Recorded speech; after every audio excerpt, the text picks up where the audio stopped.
Hi, welcome back to Flipping Pages, Stirring Sauces, a title born out of my love for cooking, baking, eating, reading, writing, and being a mother. Um, Last time we were together, it got a little serious and a little emotional, but fathers are very special people, and we need to love and appreciate them while they're yet here with us. Because when they're gone, we don't get to physically tell them all the things that we want to tell them, and we don't get to run to them for advice. And the first year is the hardest.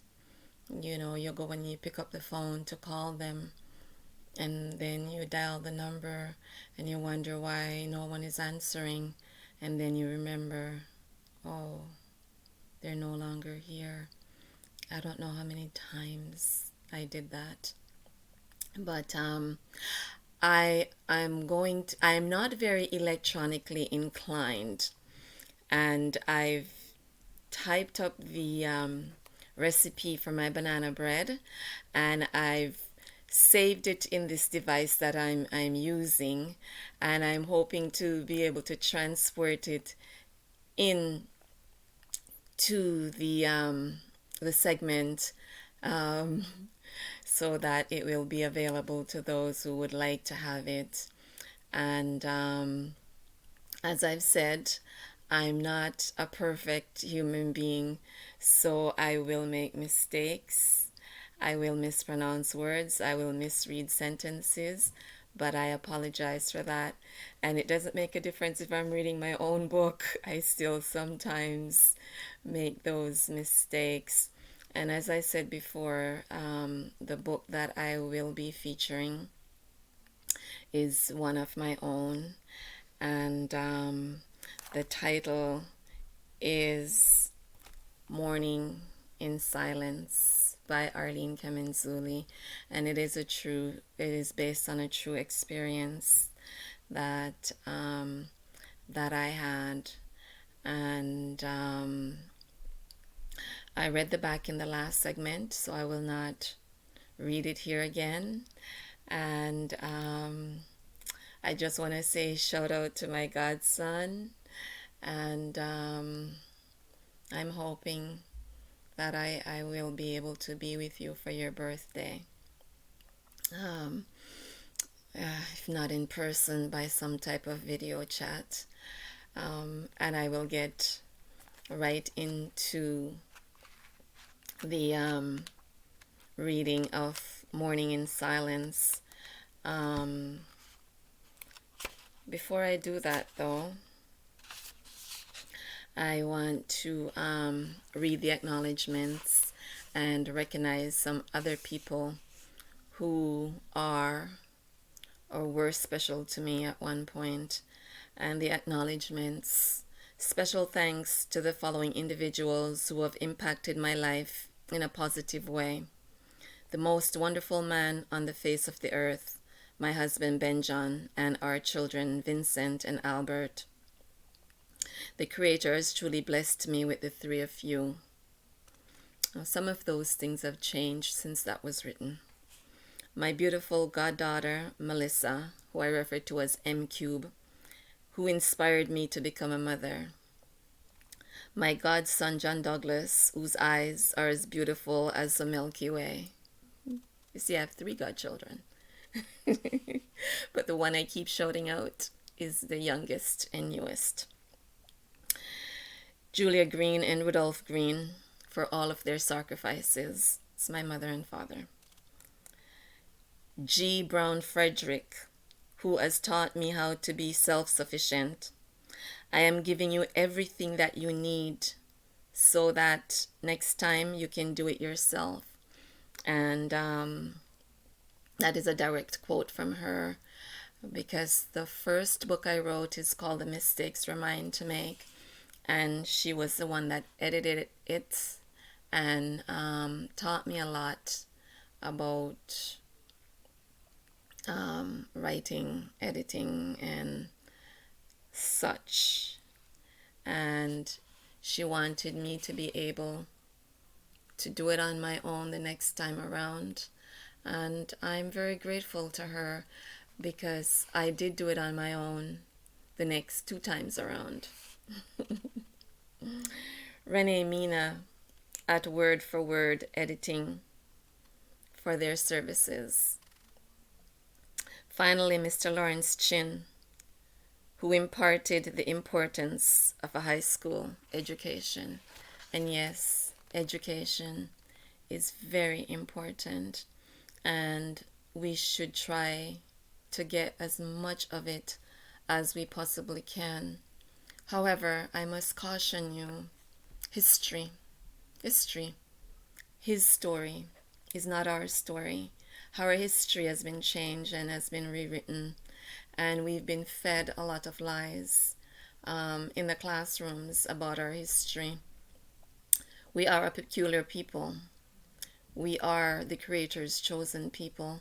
And parents, melanated parents, you need to take time out to learn your history and impart it to your children and grandchildren so that they will know who we are as a people, and so that they will learn that we come from very structured, educated societies, and that we are the original people, and it's time for us to become the head and not the tail. And we're fast approaching that, whether people want to admit that or not, whether they want to believe it or not. But just look around and look up and look at what's going on. We're living revelations.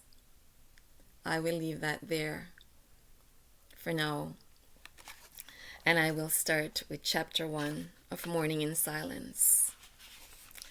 I married Ben John in a candlelight ceremony in Fisherville Church at Black Creek Pioneer Village in Toronto on September 6, 1997. It was a planned and deliberate act. There were no questions or doubts in my mind as to whether I was doing the right thing. Our meeting was neither by chance nor accident. Before we met, I took time out to figure out what I wanted in a husband. And I also took time to become the type of wife a man looks forward to coming home to. What I mean by that is I wanted to be the wife that a husband could count on for support, understanding, and who would be considerate of his feelings, someone he would treat as an equal and with whom he could share everything. I wanted him to like me and spend some of his free time with me, but most of all, I wanted him to love and respect me. I planned to accomplish this by respecting him and myself, and by compromising and being open to the things that interests him. Like all human beings, I made mistakes, and taking time to self-evaluate was a result of those mistakes. I had concluded that I wanted, not needed, a husband who would love me, respect me, grow with me, and in turn, I would do the same for him. I knew what I wanted, and I took the Creator at his word when he said, "Ask and it shall be given." I asked on a daily basis for the husband that I wanted.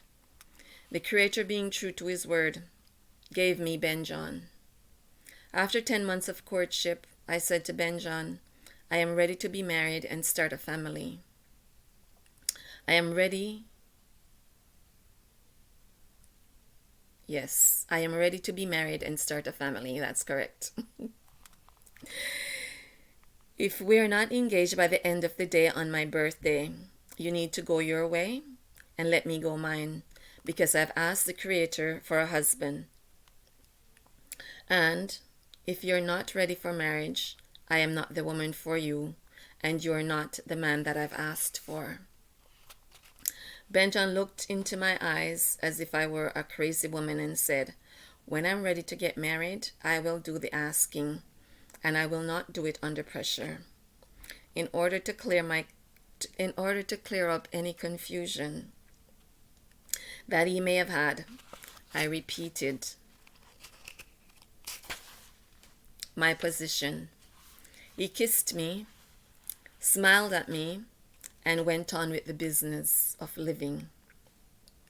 In the months that followed, we talked about the number of children that we would like to have and the discipline types we prefer. I wanted one child. He wanted 4 children. He was 34 years old and I was 32. Not exactly spring chickens. In the interest of compromising, we agreed on 2 children and left the dialogue open just in case we decided to have more than 2. 2 months prior to my birthday, Benjon started behaving as if he no longer wanted a relationship with me. Knowing that my Heavenly Father did what he said he would do, I ignored it and went on with a wonderful thing called life. 1 month prior to my birthday, Benjon was still acting funny, so I made a decision for both of us. It went something like this. Listen, Benjon, why don't we go our separate ways, and by the time my birthday arrives, if we decide that we cannot live without each other, we can get back together if we are available. He agreed. We kissed each other and went our separate ways. I did not feel as if he was lost to me, and I was not unhappy about our agreement. Frankly speaking, I was happy about our time apart, but I was confident that he would be back because I knew that the Creator had answered my prayers when he sent him to me. I spent my first day away from him reading and self-analyzing. 6 years previously, I survived a separation, a subsequent earth-shattering relationship which ended badly, and a divorce. Surviving that, I knew that I could survive anything. The next day was Saturday. Benjon, my family and friends knew that Saturday mornings were mine to sleep in, read or watch television, and that I did not take phone calls before noon. I was sitting in bed with my back up against the headboard, enjoying the warmth of my waterbed, eating grapes and reading a novel. It was exactly noon. My phone rang. I thought it was my mother, but when I answered, it was Benjon. He spoke in a very reserved, professional voice. Hello, Arlene. It's BJ. Benjon? Why are you calling me? We have an agreement. I cannot talk to you. I am not trying to be rude, but I'm hanging up now. The telephone rang again. I answered it. Arlene, it's BJ. Please don't hang up. I sat here and watched the clock all morning, waiting for noon to arrive. So that I could call and talk to you. I don't want you to hang up on me. I miss you. I just want to talk to you. Ben, I said, it has only been a day and a half. We have a month to go and you need to take this time to determine if you really want to be with me or not. Reluctantly, he agreed and got off the phone, allowing me to get on with my day. Throughout the week, he called me several times. During one of those calls, he quizzed me about parenting and what I would do in certain situations. Finally fed up with the interrogation and the job interview for marriage, I said to him, life is an act, and sometimes there's no safety net when we fall, So we have to get up, dust ourselves off, and go on. During the second week of our agreement, Benjon invited me to share various kinds of activities with him, but I rejected them all because I felt it was important that we spend some time apart. Spending time apart was not acceptable to Benjon. One time, when he was sure that I was home, he came over and threatened to use his key if I did not let him in. Once inside, he made himself comfortable. His statement was sincere and to the point. I love you, and I don't want to spend any more time away from you. I protested, but it was hopeless. Benjon was determined to spend time with me. He was very unhappy away from me. I saw the pain that it was causing him, and I was starting to miss him, so we dissolved the agreement. I was busy at work on my 33rd birthday when the receptionist buzzed me to say that there was a box at reception for me. I was thrilled and amazed when I opened the box. It contained 1 dozen extra long-stemmed red roses, the color of passion. The blooms were huge and the stems were about 4 feet long. It looked as if Benjon had handpicked each one especially for me, and it would not surprise me if he had. He is wonderful that way. The note read, "Happy birthday, Arlene. Love, Benjon." I was overwhelmed because no one had ever given me long-stemmed, blemish-free, beautiful red roses before. I could not find a vase big enough to display them, and I did not want to keep them in the box. I wanted my coworkers to share in my enjoyment, so I put them in water in a small recycling bin. The manager, who was not around when the package arrived, was walking by when he saw the roses in the recycling bin. He said, "Arlene, when a man sends you quality roses like those, you do not put them in the garbage." "They are just in there temporarily because I didn't have anything big enough to put them in," I said. As he walked away, he smiled and said, "You are one lucky girl. That man loves you." I called Benjon at work and thanked him for the roses. I told him that they're beautiful. He said, "I'm glad that you like them. Are you all set for this evening? Don't forget, and don't be late. I am picking you up at 5:30. Our reservation is for 6:30 at a Largo Restaurante. Hopefully we can be out of there by 8 so that we can go down to the lake, sit on our rock, and watch the sunset."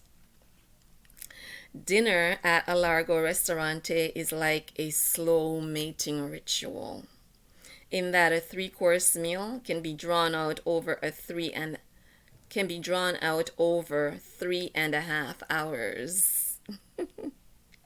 It is an Italian restaurant, and in my opinion, they serve the best Italian food in all of Ontario. The atmosphere is one of peace, tranquility, and romance. And the food is oh so deliciously Italian. It is owned by a Pakistani chef who is assisted by a French Canadian. If you drive past it, you would not see it because it is inconspicuously tucked in between 2 unrelated businesses. If you have dined there more than once, it is an insult to request a menu. Because a menu is someone else's idea of a meal. The expectation is that you should know what you want to eat.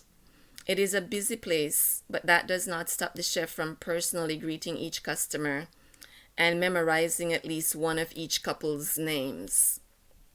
Benjon is addressed as Mr. Ben, and I am addressed as Miss Ben. Guess he must have known something that I didn't know. The chef takes his time to prepare each meal to your specification. Between courses, bonding and intimate conversation are encouraged by the chef and his assistant. We both had seafood pasta as a main course. Benjon's was in a cream sauce and mine in a red sauce, which was delightful. Between courses, Benjon held my hand and rubbed my fingers in a nervous sort of way. I asked him if he was all right, and he assured me that he was. I was a little disappointed when I saw evening shadows moving across the sky, and we were only halfway through our 3rd course. I was looking forward to going to our special place, also known as The Rock, and watching the sunset in the arms of this wonderful man who was sitting across from me. My disappointment was short-lived because the food was good, company was great, the company was great, and the atmosphere was simply divine. Benjon took me home after dinner, but he was too tired to drive all the way back to Mississauga, so he decided to spend the night.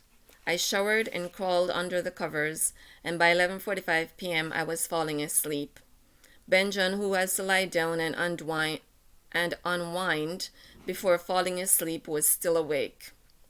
He shook me awake to tell me that he still had not given me my birthday card. With sleep fighting to invade my body, I mumbled, "The roses and dinner are enough. I will read the card in the morning." I rolled over in an attempt to go to sleep, but he shook me again and said, "Your card is in my briefcase. Get up and get it." Couldn't I just read it first thing in the morning? "No, I need you to read it tonight." "Could you get it for me since you're closer to it?" "No." "It is your card. You need to be awake to read it, so get it." In my head, I was saying, "I did not ask for a pest when I asked for you.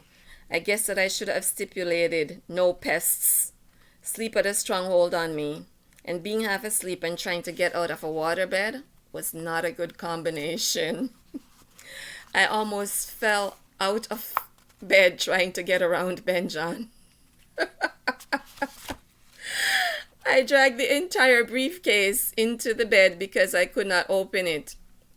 Benjon opened it and handed me the card. I opened the card, read it, put it in the envelope, and handed it back to Benjon. I asked him to put it on the floor next to the bed until the morning. I was about to go back to bed when I realized that it was not just a card. I took the card back from him and read it again. The card spoke about what a wonderful, loving, caring, giving person I am, and then written in pen was the following: "So, Arlene, what are you doing for the rest of your life? Would you like to spend it with me? Check yes or no." It took me a minute to realize that Benjon was proposing to me. Instead of saying yes, I asked for a pen, which he took out of his briefcase and handed to me. It was at that point that I asked him, "Are you sure about this?" He responded, "I've never been surer of anything in my life. Will you marry me?" I ticked off yes on the card and gave it back to him. He read it, kissed me, and then he gave me his baptismal ring and explained that he had not yet bought me a ring because he wanted my input. He wanted me to wear his ring on my necklace until we decided on an engagement ring. I like the way he thinks. He also wanted me to keep our engagement secret from his family and friends until he had bought me the ring. He did not fail to point out that he had proposed to me on my birthday with time to spare. This reminded me of the ultimatum that I had issued. I felt guilty that I may have pressured him into proposing to me when he was not ready. I kissed him goodnight, but did not get much sleep because that thought kept me awake. When I asked him the next morning if he had felt pressured to propose, he said, "No, I am happy with my decision. I am just disappointed that I didn't get to do it at the Rock." We showered, got ready for work, and went our separate ways. It did not hit me that I was engaged until I was in my car driving to work. I was thinking of a June wedding the following year, and I became so emotional I started crying. Blinded by my tears, I almost drove into the sidewalk. My eyes always betray me. When I arrived at work, my friends knew right away that I had been crying and wanted to know what happened. I told them about my engagement. They were happy for me. Later that night, when I called Benjon, he told me to stop by jewelry stores and see if there is a ring that I like, and then we could go back on the weekend and check it out together. He also told me that he would like to be married by December.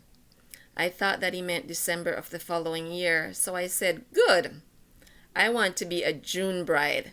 and that will give us 14 months to plan the wedding. He said, I suffer from good Catholic guilt. I want to be married by December this year. Benjon, are you crazy? This is April. That only gives us 8 months to plan the wedding. I hate to break this to you, Arlene, but I would like a September wedding because it is not too hot and it is not too cold. It is perfect for a wedding. Benjon, you don't mean September 1997, do you? I sure do. My mind was spinning out of control. April is almost over, I said, which means that you're giving me only 4 months to plan a wedding. People are going to think that I am pregnant. Like I said, I am a good Catholic boy and I suffer from good Catholic guilt. We spent the rest of the month checking out jewelry stores. Salespersons kept trying to sell us rings that we were not interested. Sell us rings that were of no interest to us. We could not find what we wanted, so we finally went to see the jeweler that his sister had used when she got married. He was not just a jeweler, he was also a diamond distributor. Entering his place of business was like getting into Fort Knox. Intense security procedures were in place, and it felt like we were entering another world. The jeweler gave us detailed information about diamonds and told us about the 4 C's, which stand for color, cut, clarity, and carats. It was a revelation, and I will never look at a diamond the same way again. He understood what we wanted and did not try to sell us anything else. Our dilemma was the quality and size of the diamond. He pulled out dozens of diamonds in the pear and teardrop shape. Benjon was not pleased with any of them and asked the jeweler to show him some of his high-end diamonds. People can be easily fooled if they're looking at one diamond at a time, because when lined up side by side, a diamond that looks clear and brilliant by itself can look dull and cloudy next to a better quality diamond. I also learned that a bigger diamond does not make it a better or more expensive diamond. It is easier to get a flawless small diamond than to get a flawless big diamond. The jeweler pulled out a teardrop diamond that I thought was just beautiful and almost inclusion-free. I thought that Benjon was going to buy it, but my jaw dropped when he looked at the jeweler directly in the eyes and asked, "What else do you have?" The jeweler looked at Benjon as if to say, "Are you for real?" Seeing the seriousness in Benjon's light brown eyes, he said, "Before I pull out this diamond, I have to warn you that if you don't buy it for your fiancée, she is always going to think of it as her diamond that got away." I still remember that diamond to today. It was a beautiful... No. Well, I mean, I remember that diamond. I'm going to continue. He pulled out the diamond and put it next to all the rest. They did not compare. That diamond was in a class of its own. Benjon did not even ask the price. He just said, "That is the one." When he was told the price, he did not even flinch. I did. The cost of the 2 side diamonds, which are the same quality as a center diamond, is a down payment on a house. When the jeweler stepped away to get a second loop, I asked Benjon if he could afford the ring. He told me that he could more than afford it, and that I should not ask questions like that. It occurred to me then that my future husband's financial situation was a mystery to me, and I did not even know what our living arrangements would be after we were married. At the time, he was still living at home with his father and 6 siblings, as well as his brother-in-law. His mother had passed away the month before we started dating. We later discussed our future living arrangements, and it was agreed that after the wedding, he would move in with me, and later we would get a bigger place together. Benjamin wanted to have matching wedding bands, but the unique design and setting of my engagement ring did not match any of the wedding bands we were considering. Being the stubborn man he is, he ordered 2 wedding bands for me, something which has now become a trend in the family. I was already feeling guilty about the small mortgage that I would be wearing on my hand, so the second wedding band just added to the guilt. My ring was finally ready around mid-May, and I loved it. My friends loved it too, but I was worried about one friend who told me to my face that she was jealous and upset that her husband had not put half as much care and attention into buying a ring that she could be proud of. I meant it when I admired her set and told her that it was beautiful and not to be sneezed at. It truly was beautiful and not to be sneezed at. Benjamin finally told his family about the engagement. Some had concerns, but most of them were happy for him, and shocked too, because they had thought that he was gay. There was a time years before when I had thought so too. When he told them that the wedding was planned for September, they were even more shocked and thought that I was pregnant. But nothing could be further from the truth because, as he said, he suffers from good Catholic guilt. Chapter 2. We exchanged our vows on September 6, 1997, amid tears of joy in church. We knew that we wanted at least 2 children and that we would start trying 6 months after we got married. About 3 months after the wedding, we moved into a bigger apartment, and my niece, who is also my godchild, came to spend the weekend with us. I thought she was the most beautiful and adorable 1-year-old on the planet. She did not leave her Uncle Benjamin alone while he was doing some major repairs to the apartment. She followed him around, handing him tools that he did not need. Other times she just sat and watched him, but wherever he went, she was there. I loved her even before she was born, and now she had become a joy and an inspiration to have around. The night we took her home, we decided to start trying to have our own little bundle of joy. Prior to getting married, I had won a weekend for 2 at the Ben Miller Inn and Spa in Goderich, Ontario. We decided to treat it as a mini honeymoon, so we waited until after the wedding to collect our prize. Sometime in the fall of 1997, we took the long drive out to Ben Miller Inn. It was my first trip that far west in Ontario, and one I will remember for the spectacular fall colors. Goderich is beautiful in the fall. I can only imagine what it looks like when the trees are covered with snow and icicles in the winter. We stayed at the Woolen Mill, known for producing the blankets that made the Ben Miller name famous. It was beautiful, clean, spacious, and private with the feel of a cozy cottage home. The windows were wide and high, inviting maximum sunlight. Looking out my window, I could see the water, which I was told is 3 different bodies of water converging at that point. I think that one is the Maitland River, one is Sharps Creek, and the other Glendale Pond, but I am not certain. I just know that it was a beautiful view. Looking out the window from the lounge, I could see the grounds below, where a bride and her entourage were happily celebrating on that beautiful fall day. She looked beautiful, posing for a picture in her white gown among the shimmering gold russet leaves at her feet. She held a bouquet of deep pink lilies, and her husband, looking handsome, was bent on one knee next to her. I watched the happy couple as they moved around the grounds, posing for pictures, and I thought to myself that they had chosen a small paradise to commit to each other. I hoped that they would have a long, happy life together, and that they would always smile at each other the way they did that day. It was truly beautiful.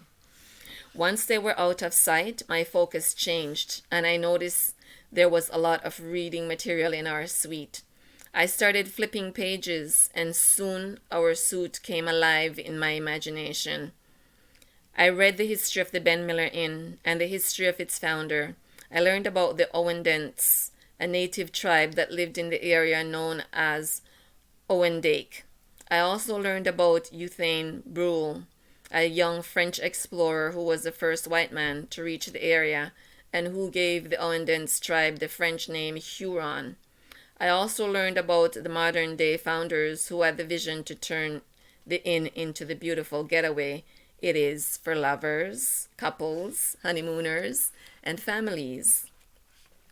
I was also saddened to learn about the death of one of the inn's modern day founders whose vision became a reality and who was instrumental in making it what it is today. We dined by a window in the dining room which overlooked a stream and from where the salmon could be seen swimming upstream for its spawning season in spring.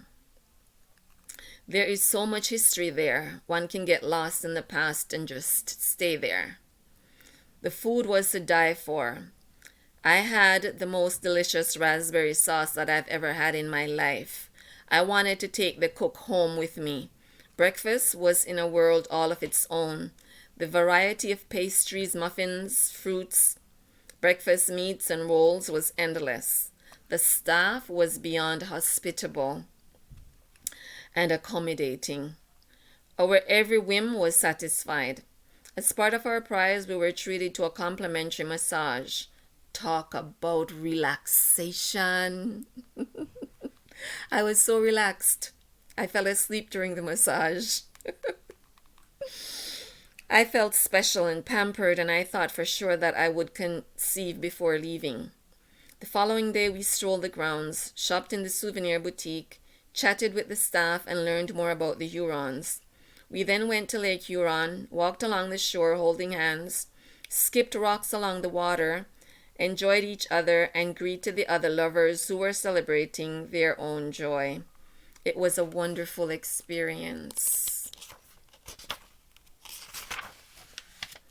And a perfect place, the perfect environment, I thought, to get pregnant.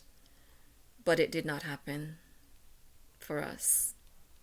I hated to leave that little piece of paradise, but reality set in and we left with our memories and a silent promise that we would return one day for a repeat visit. When we returned to Toronto, I called a cooking show at the local radio station where we had won the weekend stay at Ben Miller Inn. I told the show host about our wonderful weekend and the fantastic experience we had at Ben Miller Inn. The host asked me to share our experience with the public at one of their shows and asked that I call again the following week to arrange for a convenient date. Much as I would have liked to extol the merits of Ben Miller Inn on live radio, a family emergency one week, and later the failure to connect by telephone with the radio station prevented me from appearing on the show. I will never forget our stay at the Ben Miller Inn. Months went by and I was not pregnant. Benjamin did all of the tests which determined that there was no reason why he could not father a child. He suggested that I get tested, but I refused and suggested instead that we consider adopting. He was open to it. In our frustration at not being able to conceive, we discussed the situation with some of our friends and family, some of who were going through the same ordeal. Our standard greeting became, "Are you pregnant yet?" Some people advised us not to eat or drink anything with caffeine. Others advised us not to take hot showers or baths. Benjamin was told not to wear briefs, but to stick to boxers. I was told to stand on my head after sex, eat oysters, and the list went on and on. Nothing worked. In May 1998, we finally went on our honeymoon to beautiful Barbados. We stayed at the Divi South Winds Resort. Our suite was spacious and comfortable, with kitchen facilities that allowed us to prepare our own meals. Prepared food in Barbados is expensive in comparison to uncooked food. At night, we lay in lawn chairs on the beach, watching baby crabs crawl out of the sand, and listen to local bands playing international music while gazing up at the stars in the night sky. Breakfast of flying fish and fried bakes on the beach in the mornings was divine. Barefoot brides in summer dresses getting married on the beach was a sight to behold. Barbadians are very friendly and hospitable. We did not see a single police officer the entire time, and we did not hear about any crimes. We walked everywhere, day and night, without fear, secure in the knowledge that safety was not an issue. During our visit, a cruise ship that our friend Stephen Ross Pride, may God rest his soul, he's no longer with us. During our visit, a cruise ship that our friend Stephen Ross Pride works on came into port and docked for one day. We had a chance to meet up with Ross and some of his shipmates. We spent the day with him swimming and exploring a part of the island that we had not yet seen. At the end of the day, we toured the cruise ship, a huge and magnificent vessel. It was called the Fascination, that boasted the most comfortable and elegant amenities. Time with Ross and his buddies was a blast. We saw many landmarks in Barbados, including the point where the Atlantic Ocean meets the Caribbean Sea. The two bodies of water clashing together create an interesting battle in nature. That battle has probably been going on since the creation of time and will probably go on forever. We visited the local outdoor market and were disappointed that we could not find any local fruits. We then walked from the downtown area to the Mount Gay rum distilleries, toured the facility, watched the different steps of the fermentation and distillation process, and sniffed rum. It almost knocked me off my feet. We also listened to a presentation about Harold Sterling Vanderbilt, the founder of the distillery, and met some of his descendants. They proudly proclaimed that they produced the world's oldest rum. We were also given a stern lecture about safety by one of the more mature tour guides because she heard us talking about our walk up from the downtown area to the distillery. When we left, she personally escorted us to a waiting cab. Yeah, Barbadians are like that. They take very good care of visitors to their island. During the second week of our stay in Barbados, I was sitting on the beach when my menstrual cycle started. I was angry because it was confirmation that I was not pregnant. I left beautiful Barbados disappointed and so frustrated that I adopted the attitude of, if it happens, great. If it doesn't, we will adopt. I just did not care anymore and did not want it to be the focal point of my life. On July 1st, 1998, we took our annual camping trip to Algonquin Park for the long weekend with Wayne and David. It was real camping. No sleeping in cabins and no hot showers. We canoed across a lake of two rivers, set up tents, cooked on an open fire, and bathed in the lake. It was heaven because it reminded me of my place of birth. I was fine during daytime. the daytime. But at night, even though we were sleeping on air mattresses, I was having bad back pains and getting up every 10 minutes to go out into the night to relieve myself. I was sick of the mosquitoes feasting on my body every time I went out to relieve myself, so I utilized the Ziploc bags that we had in the tent. On our way home, Benjon stopped to buy gas. When he came back to the car, I asked him if he had picked up any beef jerky for me. The question was strange to him, as well as to me, because we had never bought beef jerky. I had never tasted it and was not even sure what it was. Being the gentleman that he is, he went back inside the gas station and returned with 2 packages of beef jerky. Handing them to me, he asked, "Do you even know what this tastes like?" "No, I don't, but I'm about to find out." I ate both packages of beef jerky without even offering him any. It was enjoyable, but that was my first and last time eating beef jerky. The next day, I was getting ready to go to work when I noticed that my breasts were bigger than normal. I also realized that my menstrual cycle had not put in its monthly appearance. On my way to work, I picked up a pregnancy test at the local drugstore. I lined the toilet seat with paper, performed the test, sat down, and watched both windows of the test turn blue. I was bursting with excitement because I could not believe that after more than 6 months of trying, I was finally pregnant. Yay! I called Benjamin at work and asked him to take me to our special place after work. "Why do you want to go to the Rock in the middle of the week on a work night?" he asked. "We haven't been there in a while, and I really would like to go." He agreed to take me. At lunchtime, my friend who had been upset about her wedding ring asked me, "Arlene, how come your breasts are so big today, like you're pregnant?" I did not know what to say to her because I wanted my husband to be the first to know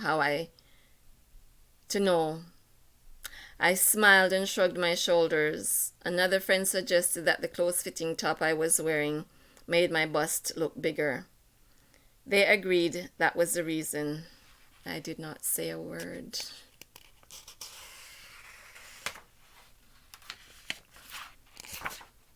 Chapter 3. I rushed home and waited for my husband. We arrived at our special place just prior to sunset, and Benjamin asked me again, "Why did you want to come to the Rock today?" I looked my husband in the eyes and said the meanest thing that I could possibly say to him. "I brought you here to tell you that I don't want to be married to you anymore." Bad girl. I watched as the blood drained out of his face, and he asked, "What did I do, or what didn't I do to deserve this?" It was not my intent to be mean, but what I did was mean, and I immediately regretted it. In an attempt to put my husband at ease, I pulled out the pregnancy test as fast as I could. Holding it out to him, I said, "Look, I'm pregnant." The stick turned blue. Actually, the editor changed that. What I had said was, "Look, we are pregnant." The stick turned blue. Benjamin was so happy he started jumping up and down on the rock and shouting, "Goal!" He almost fell into the lake. Seeing him so happy made me happy. My wonderful husband took me into his arms, kissed me, hugged me, and told me he was happy about the baby. We watched the sunset as we sat cuddled up on the afghan that my sister had crocheted for my birthday. This afghan, right here. We then noticed the Toronto skyline slowly coming to life. With sparkling lights, it never looked more beautiful, and we both knew that our lives would be changed forever. We kept my pregnancy secret for the first 3 months. Then while we were at a retirement party for a family member, Benjamin took his father for a short walk and shared our secret with him. My wonderful father-in-law was overjoyed about the pregnancy and became overprotective of me. He was always checking to make sure that I was wearing appropriate shoes, eating properly, and not doing anything strenuous.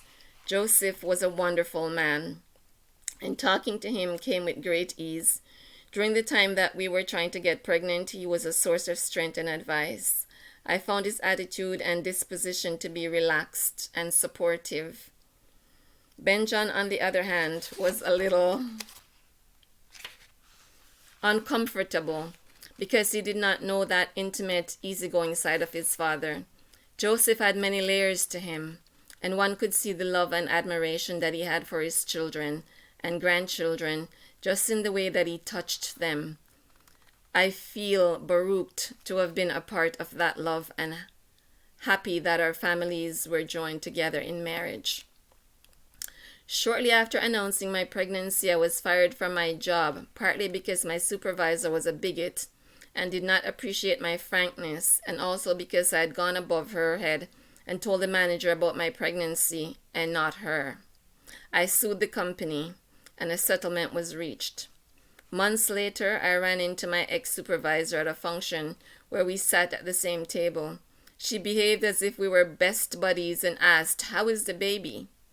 I think that she is still waiting for an acknowledgement from me in response to her question. In my pregnant state, I set out to find another job, even though I did not think that I would find one. However, I met a wonderful man who offered me a contract position, which worked out very well. As my pregnancy progressed, I developed food aversions as well as an appetite for shrimps, crab, and lobster. Benjon often joked that we were going to go broke because of my expensive diet. It consisted strictly of seafood, fruits, vegetables, and yogurt. My health was never better. My hair was shiny and bouncy. My teeth were as white as they could be, and I felt great. My pregnancy was a cakewalk, and I thoroughly enjoyed it. Feeling my baby move inside of me was the most amazing experience. I was on top of the world, and I was the happiest that I've ever been in my life. Then suddenly, my beloved granny suffered a stroke and passed away 6 weeks later. She was 84 years old. I was 5 months pregnant, and my family tried to make decisions for me, in that they hid the severity of the stroke from me and delayed telling me about her passing because they were afraid that I would lose the baby. Eventually, I was told about Granny's passing because it is hard to hide the passing of a loved one for very long.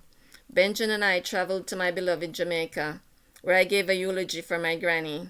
I spoke about her from the heart, the special and warm woman she was.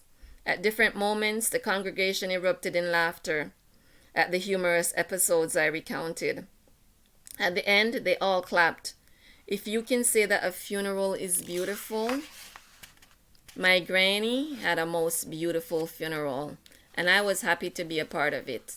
My family felt relieved after the funeral because they realized that I was not going to fall apart. I was going to be fine. Yes, Granny's passing was a very sad event in my life, but I had a life growing inside of me to consider, and I put my mourning on hold. Back in Toronto, life returned to normal until one morning when I woke up and tried to get out of bed. I experienced a most excruciating pain in my groin area. With Benjon's help, it took me 10 minutes to get out of bed. We were careful not to make any sudden movements because they caused me unbearable pain. We went to see my gynecologist to explain that the condition was expected to progressively worsen because the baby was resting on my sciatica nerve, and nothing could be done about it. I was 7 months into my pregnancy, and I was waddling and limping because to walk any other way caused me unbearable pain. Even with the pain, I maintained that I was happy and healthy. My due date came and went, and there was still no baby. I kept wondering what is taking my little girl, Catherine Cole, so long to grace us with her presence. 1 week turned into 2 weeks, and I started to develop stretch marks. Cece was comfortable in her little home and seemed to have no intention to make an appearance. Since the beginning of my pregnancy, Benjon had accompanied me every time to the gynecologist. He was with me on my final visit when I told the doctor that I was losing feeling in my legs and that my hip was giving out earlier that day. The doctor, being concerned that I would fall and hurt myself or the baby, advised us to be at the hospital at 7 that evening. He would be inducing labor. At the hospital, the doctor examined me again and applied some hormones to induce labor. I was then advised to walk around for an hour and come back. Back at the hospital, I was hooked up to a machine which confirmed that I was in labor. We were then told to go home and come back at 7 in the morning. On the way home, we stopped and bought a couple of submarine sandwiches. I had a vegetable sandwich and Benjon had an assorted sandwich. By the time we got home, it was already 11 p.m. Benjon took a shower and went to bed. I then took my shower and rubbed lotion on my body. I was all prepared for a restful night's sleep. At 12:10 a.m., I crawled into bed beside Benjon. My head had barely touched the pillow when my contractions started. Apparently they had started while I was still at the hospital, but I had not felt them. I woke Benjon up and said, "I'm in labor." He mumbled something, rolled over, and went right back to sleep. I thought to myself, fine, go to sleep. I'm just going to lie on the couch and keep track of my contractions, as outlined in the wonderful book, What to Expect When You Are Expecting. My contractions were severe, and I was passing urine every 5 minutes.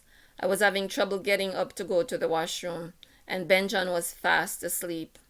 At 2 a.m., he woke up, realized that I was not in the bed, and came looking for me. With sleep still in his eyes, he came out to the living room and asked, "What are you doing out here?" "I am in labor. My contractions are severe and inconsistent, and I have to pee every 5 minutes." Needless to say, Benjon started freaking out. "Why didn't you wake me up? We have to get to the hospital right away." As he talked, he went back to the bedroom to get dressed, something he was not accomplishing because he was nervous and shaking. He was starting to get to me, and I made my feelings known. "Benjon, you better stop and get a hold of yourself, or I'm going to drive myself to the hospital when I am ready." "What do you mean when you're ready? You're ready now. We have to go now." I was getting irritated with him, and I wished that he would go back to sleep. He was pacing, tapping his feet and his fingers. His agitation was not helping me. "Benjon, listen to me. There's no need to be anxious. My water hasn't broken. There's no spotting, and my contractions are erratic. I have no desire to be poked and prodded, and if I am going to be uncomfortable, I would like it to be in my own home." He calmed down a little, but not completely, and then asked, "What can I do to help?" "You can help me to get up. I need to go to the bathroom again." He took over keeping track of the contractions, and the method of record keeping changed to his unique way of tracking contractions, which means that record keeping went from sloppy to neat on a 24-hour clock. Then my body decided that it did not like the vegetable sandwich that I had eaten, and soon I was bowing to the porcelain maiden. I had only had one incident of morning sickness during my entire pregnancy, and that was only because I had eaten something greasy and could not digest it. After that, I stayed away from greasy foods. This time, my entire body was heaving. It was so bad I almost wet myself. When Benjon stood by me the entire time, rubbed my belly and massaged my back. But he was still nervous. To calm him down, I reminded him of the times when he would read, sing, play music to, and even do math with the unborn child in my belly. He had not yet met Cece, but he was in love with her just as I was. We talked about the first time that he felt the baby move and the way he used to rub my belly to release gas and ease my discomfort. The first time that our baby kicked him in the back and woke him up, he had asked, "Why are you flicking me?" "That wasn't me. That was the baby kicking you in the back." I reminded him of the time when I asked him to get me a Tim Hortons maple donut. He was gone for 2 hours looking for a Tim Hortons donut shop in our area and could not find one. When he came back, he was very apologetic because it had taken so long. He had gone all the way to downtown Toronto to get me the donut when there's a donut shop 6 minutes away from home. I am not really a donut eater, and all that I wanted was a donut with maple icing on it. I did not care where it came from. I said to him, "Arlene, you're pregnant. When you said Tim's, I thought that you meant Tim's, and I was not going to get you anything else. I am sorry that you went through all of that." He was so sincere when he said, "No need to apologize. That is what expectant fathers are supposed to do. Besides, you have been so good. You have not woken me up at 2:30 in the morning with any strange cravings." We passed the time talking while my contractions became stronger and stronger. At 5 a.m., Benjon suggested again that we go to the hospital, but we did not go because I was not yet ready. At 6 a.m., I went into the bathroom to take a shower. Benjon was right behind me. "What are you doing?" he asked. "I'm taking a shower." "You took a shower last night and you haven't been to bed yet. What are you washing off? What is your point, Benjon? The doctor is going to get up close and personal with my private parts, and I want to feel and smell clean.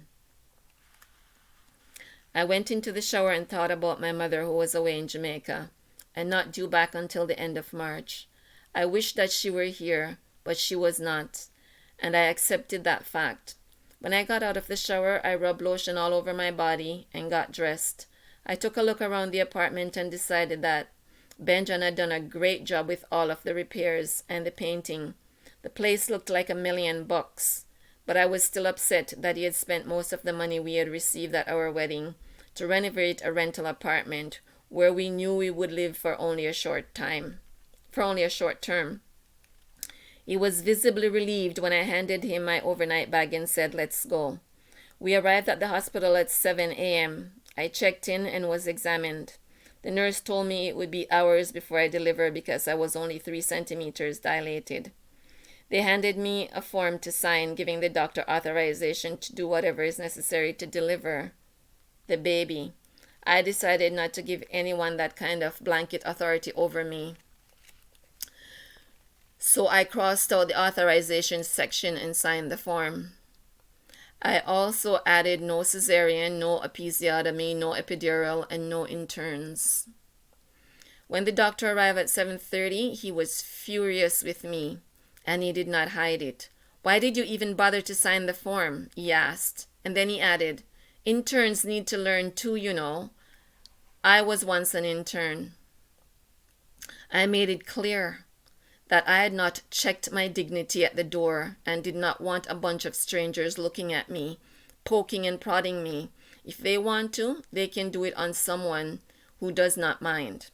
They kept pushing me to take the epidural and could not understand that I did not want anyone messing with my spine or pumping my child with drugs and chemicals.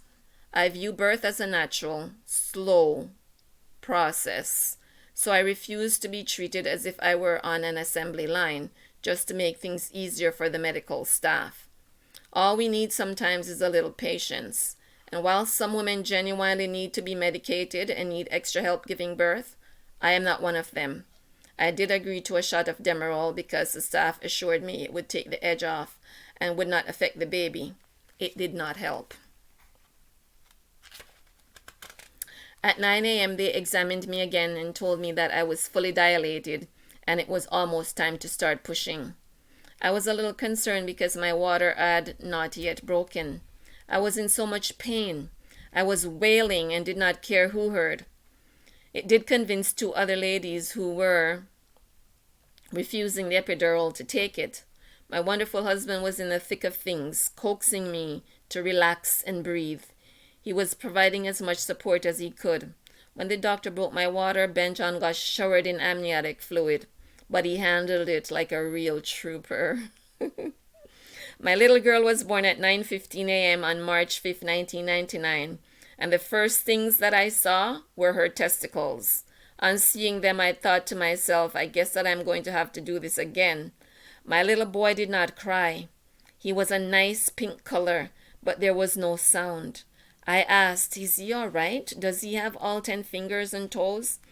On hearing my voice, my little boy opened his eyes very wide and stretched his neck towards me. His eyes were big, beautiful, and very light brown. He was alert, alive, and reaching out to me, and that is how he has been ever since. They say that babies cannot see clearly at birth. Given the experience with my little boy in the delivery room, I am not sure that I agree with that statement. I am convinced that he saw me and recognized my voice. Seeing my baby reaching out for me made me fall even more in love with him. I later learned that he had had a bowel movement while he was still inside of me, and that it could have been fatal for him if he had been exposed to the contaminated amniotic fluid for a long time. What I didn't know at the time is that it could have been fatal for me as well.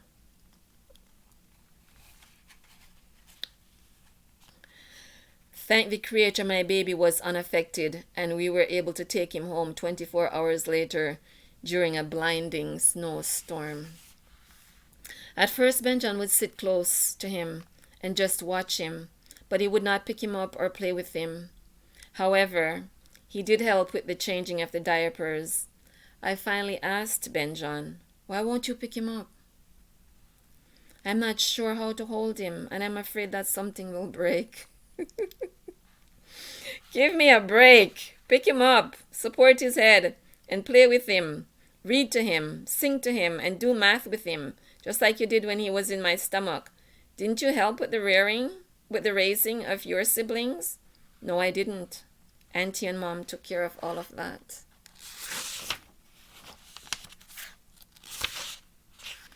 After our little talk, Benjamin became a master at interacting with our little boy, Vincent. Vincent's waking hours became playtime and school time.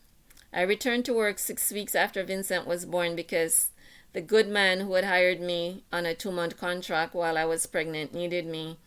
And besides, working allowed us to put a bigger down payment on our first house.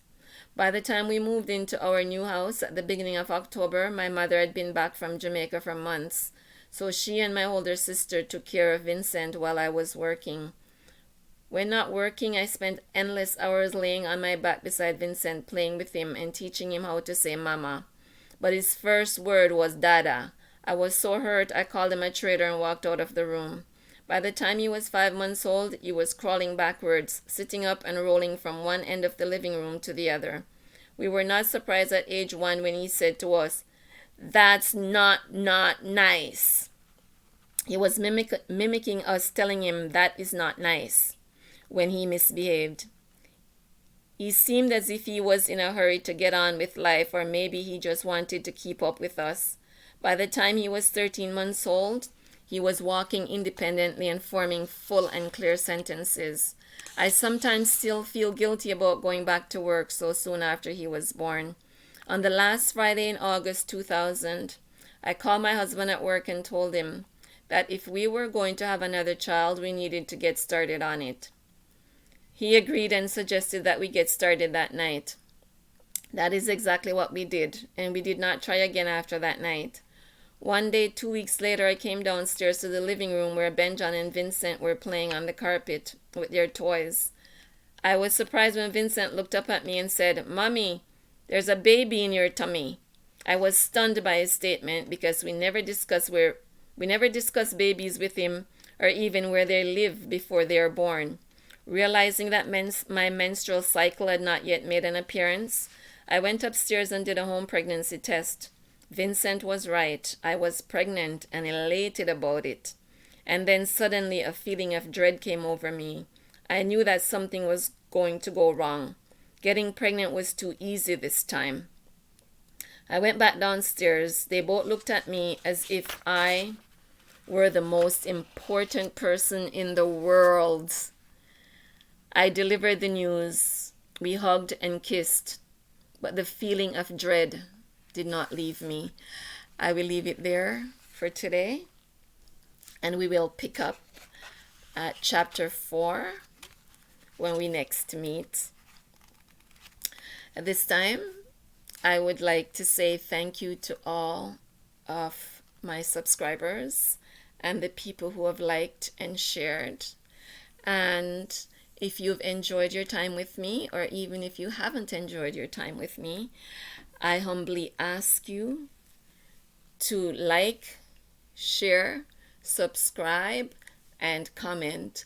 And I wish you Baruch and Shalom.